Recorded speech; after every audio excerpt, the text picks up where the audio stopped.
So, Devki, you said you were doing it. Do you think that you could do it? My father made you do it. If you think that you have done it, it's no use. It's no use. அப்படிங்கிற அப்போ எவ்வளவு ஜாக்கிரதையாக நமக்கு அந்த படிப்பினையே சொல்லி கொடுத்துட்டே இருக்கார். நாம் எதுவுமே பண்ண முடியாது, ஏன்னா நம்மளே ஒன்றும் இல்லை. இந்த உடம்பையும் நாம் பண்ணலை, இதில் இருக்கிற மூச்சு காற்றையும் நம்ம போடலை.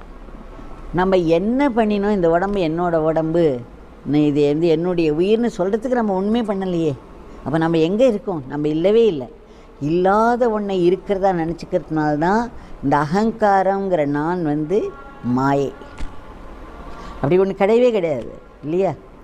இந்த உடம்பு வந்து வெறும் உடம்பு, அது வந்து இன்னர்ட். அது இந்த உள்ளுக்குள்ளே இந்த மூச்சு காற்று இருக்கிறதுனால தான் இந்த கையெல்லாம் லேசாக இருக்குது. இல்லைடா இந்த உடம்பு கனத்து போச்சு.